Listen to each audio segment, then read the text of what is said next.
에스라 4장 7절부터 24절 말씀 저 한 절 우리 성도님들 한 절 교독하면서 읽도록 하겠습니다. 하나님의 말씀입니다. 아닥사스다 때에 비슬람과 미드르닥과 다부엘과 그의 동료들이 바사왕 아닥사스다에게 글을 올렸으니 그 글은 아람 문자와 아람 방언으로 써서 진술하였더라.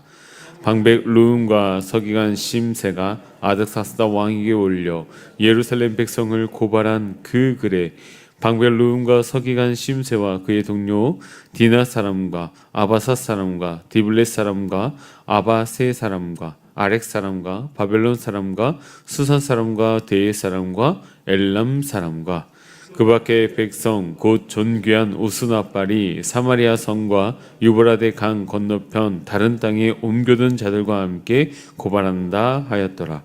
아닥사스다 왕에게 올린 그 글의 초벌은 이러하니 강 건너편에 있는 신하들은 왕에게 아뢰나이다. 당신에게서 우리에게로 올라온 유다 사람들이 예루살렘에 이르러 이 패역하고 악한 성읍을 건축하는데 이미 그 기초를 수축하고 성곽을 건축하오니 이제 왕은 아시옵소서. 만일 이 성읍을 건축하고 그 성곽을 완공하면 저 무리가 다시는 조공과 관세와 통행세를 바치지 아니하리니 결국 왕들에게 손해가 되리이다. 우리가 이제 왕궁의 소금을 먹음으로 왕이 수치를 당함을 참아 보지 못하여 사람을 보내 왕에게 아뢰오며 왕은 조상들의 사기를 살펴보시면 그 사기에서 이 성읍은 패역한 성읍이라 예로부터 그 중에서 항상 반역하는 일을 행하여 왕들과 각도에 손해가 된 것을 보시고 아실지라 이 성읍이 무너짐도 이 때문이니이다. 이제 감히 왕에게 아뢰오니 이 성읍이 중건되어 성곽이 준공되면 이로 말미암아 왕의 강 건너편 영지가 없어지리이다 하였더라. 왕이 방백 르음과 서기관 심세와 사마리아에 거주하는 그들 동관들과 강 건너편 다른 땅 백성에게 조서를 내리니 일렀을 너희는 평안할지어다. 너희가 올린 글을 내 앞에서 낭독시키고 명령하여 살펴보니 과연 이 성읍이 예로부터 왕들을 거역하며 그 중에 항상 패역하고 반역하는 일을 행하였으며 옛적에는 예루살렘을 다스리는 큰 군왕들이 있어서 강 건너편 모든 땅이 그들에게 조공과 관세와 통행사를 다 바쳤도다.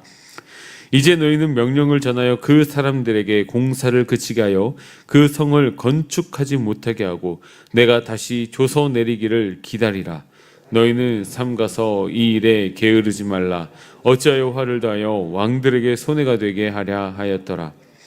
아닥사스다 왕의 조서 초본이 르훔과 서기관 심세와 그의 동료 앞에서 낭독되매 그들이 예루살렘으로 급히 가서 유다 사람들을 보고 권력으로 억제하여 그 공사를 그치게 하니 이에 예루살렘에서 하나님의 성전 공사가 바사왕 다리오 제2년까지 중단되니라. 아멘.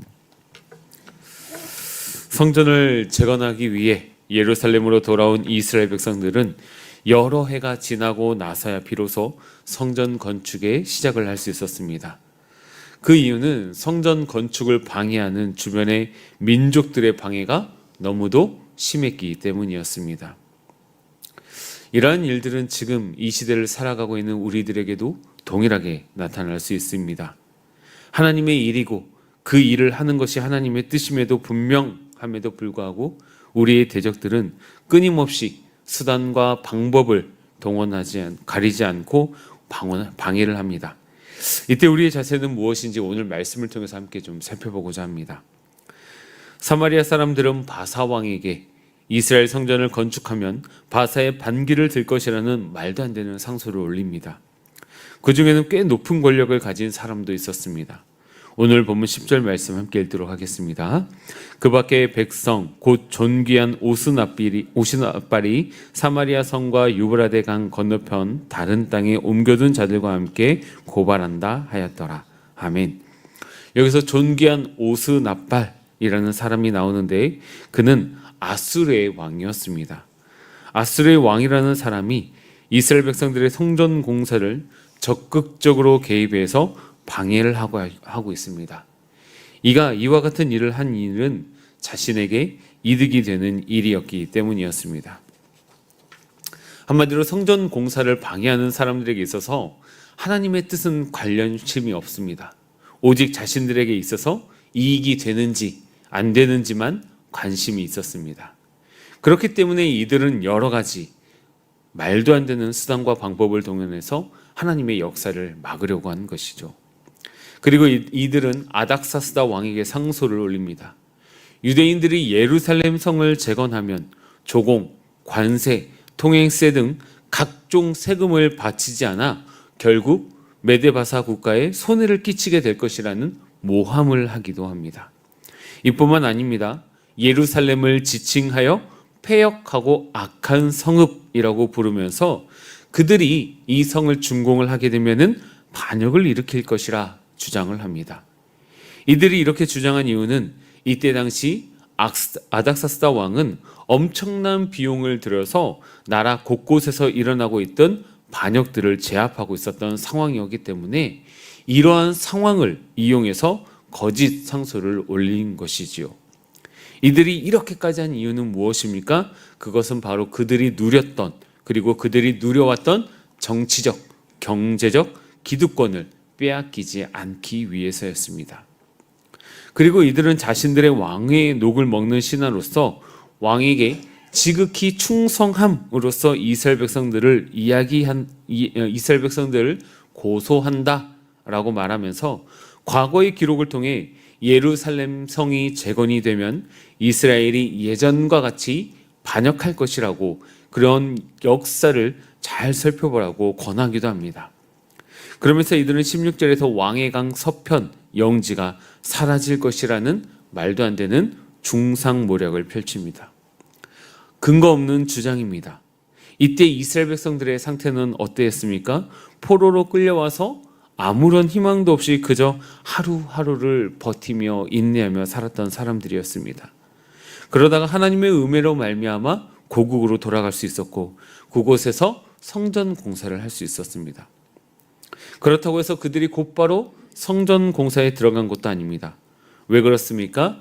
그들이 비록 성전 재건 공사를 위해서 예루살렘으로 돌아왔지만 그들에게는 그럴 만한 의지도 여력도 없었기 때문이었습니다.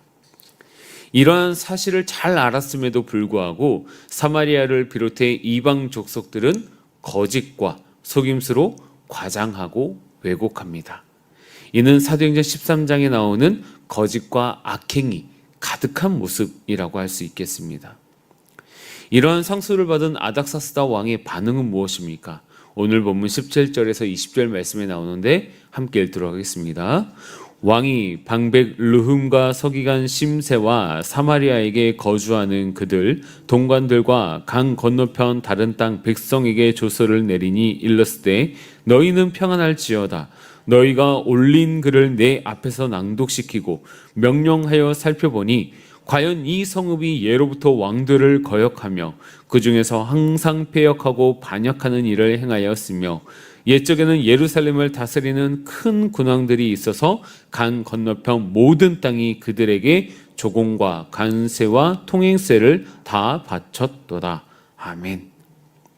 왕은 강 건너편의 관리들에게 조서를 내리는데 그 내용이 이스라엘의 대적들의 말에 전적으로 공감하며 예루살렘의 역사가 끊이지 않는 반역의 역사라는 것을 과거 기록을 통해 확인했다라고 밝히고 있습니다. 그러면서 예루살렘은 저공을 거둬들일 정도로 능력 있는 군왕들을 배출했음을 이야기하고 있습니다. 한마디로 지금 아닥사스다 왕은 이스라엘의 대적들의 말에 전적으로 수긍하며 아주 민감하게 반응을 나타내고 있는 것이죠. 권력을 지키고자 하는 그 급급한 마음에 현재 상황과 정황을 정확하게 파악하지 못하는 모습을 보여주고 있습니다. 그 결과 왕은 성을 건축하지 못하게 하는 명령을 21절에서 내리게 됩니다. 바사 제국이 어려움을 당하지 않기 위해서 이스라엘 백성들이 반란을 일으키지 못하도록 그 싹을 미연에 방지하는 것이죠. 여기서 우리가 볼 수 있는 하나님을 믿지 않는 사람들의 한 가지 특징이 나타나는데, 그것은 바로 세상 사람들은 자신들의 이익권을 유지하고 더 키우는 데에 관심이 있고, 이 일을 위해서라면 다른 사람들은 치명적인 해를 가하는데도 전혀 거리낌이 없다라는 것입니다. 사랑하는 영가족 여러분, 우리는 이러한 세상의 특징을 닮아가서는 안 됩니다. 비록 우리에게 손해보는 일이 있다고 할지라도, 내게 이익이 되지 않는다고 할지라도 우리는 정도를 지키며 하나님 보시기에 부끄럽지 않는 삶이 되어야 할 것입니다. 우리 모두에게 이러한 삶이 있기를 소망합니다. 이러한 일로 만일 우리가 손해본다면 누가 책임져 주실까요? 우리의 손해를 누가 채워주실까요? 바로 우리 하나님께서 책임져 주시고 채워주시는 분이심을 믿으시기 바랍니다. 혹시 그리하지 아니하실지라도 감사함으로 살아갈 수 있는 은혜가 있기를 소망합니다. 이들의 방해 때문에 결국 예루살렘 성전 재건 공사와 성읍 공사는 중단이 되고 말았습니다. 대적들의 방해 공작은 이렇게 성공했습니다. 힘들고 어려운 포로 시기를 보내고 예루살렘으로 귀환이라는 새로운 시대를 맞이했으나 대적들의 지속적이고 조직적인 방해 공작으로 인해 고난의 시기는 찾아왔습니다. 우리 역시도 믿음 때문에 이 세상을 살아가다 보면은 때로는 비난과 고발을 당할 때도 있습니다. 그럼에도 불구하고 두려워하지 마시기 바랍니다. 이 고난의 시기가 지나갈 때까지 참고 기다리며 인내하시기 바랍니다. 때가 되면 하나님께서 회복시켜 주시는 놀라운 은혜가 있을 줄 믿습니다. 사랑하는 영가족 여러분, 이 세상을 살아가다 보면 정말 말도 안 되는 순간들을 맞이할 때가 있습니다. 이 위기를 극복하고 이겨나가기 위해서 우리는 세상 사람들이 사용하는 방식, 방법 이러한 것들을 사용하는 것이 아니라 끝까지 우리의 믿음과 신앙을 지키며 하나님의 뜻과 방법을 구해야 할 줄 믿습니다. 그러다 보면 반드시 하나님께서 우리에게 역전의 은혜를 주실 줄 믿습니다. 그때까지 묵묵히 하나님의 때를 기다리며 인내하며 소망의 삶을 살아가시는 은혜의 삶이 되시기를 소망합니다. 이 시간 우리가 함께 읽고 들은 말씀을 위해서 기도하겠습니다. 살아계시며 우리와 함께 하시는 아버지 하나님 감사드립니다. 오늘은 우리가 에스라 4장의 말씀을 통하여서 우리가 하나님의 나라의 일을 하고 하나님의 역사를 이루어 가는데 이 세상에서 끊임없이 방해 공작이 들어오고 끊임없이 우리를 괴롭히고 지속적으로 아버지 하나님 그리고 조직적으로 방해하는 이 세력들 가운데 우리가 아무것도 하지 못하고 결국에는 우리가 하나님의 일을 우리의 손에서 놓아버려야 하는 그러한 일들이 발생되는 안타까운 상황을 보게 되었습니다. 하나님, 그렇다고 해서 우리가 실망하고 낙심하고 낙담하고 우리는 안 되는가 봐 라고 하면서 포기하는 인생이 아니라 지금 비록 우리가 고난을 당하고 고통을 받고 우리의 손으로 이룰 수 없는 것들이 있지만 결국에는 하나님께서 우리를 통해 다시 이 모든 일들을 이루실 줄 믿으며 온전히 인내의 시간을 감당해내는 귀한 믿음의 삶 되게 하여 주시옵소서. 비록 지금은 아니나 나중엔 반드시 이루실 때를 기대하며 하나님의 때를 바라보며 소망과 인내의 끈을 놓지 않고 이겨나가는 하루하루를 버텨나가는 우리의 삶이 되게 하여 주시옵소서. 하루하루를 버텨가는 가운데 인내하는 가운데 기다림 가운데 주님 주시는 은혜와 평강이 우리의 삶 가운데 넘칠 수 있도록 도와주시옵고 그 힘들고 고통스러운 순간조차도 주님과 함께 동행하며 예배하며 나아가는 귀한 은혜의 삶이 되게 하여 주시옵소서. 시작하게 하시니 또 하나님이시고 마치게 하시니도 하나님이신 줄 믿사오니 또 언젠간 이루실 분도 하나님이신 줄 믿사오니 하나님 우리의 손이 약하여지지 않게 하여 주시고 우리의 마음이 흐트러지지 않도록 주님 한 번 바라보며 우리의 손이 강하여지고 우리의 마음이 더욱더 굳건해질 수 있도록 붙들어 주시옵소서. 우리의 평생의 삶이 함께하여 주시옵고 주님의 은혜와 평강이 넘치는 거룩하고 복된 삶 되게 하여 주시옵소서. 감사드리며 우리 주 예수 그리스도의 이름으로 기도드리옵나이다. 아멘.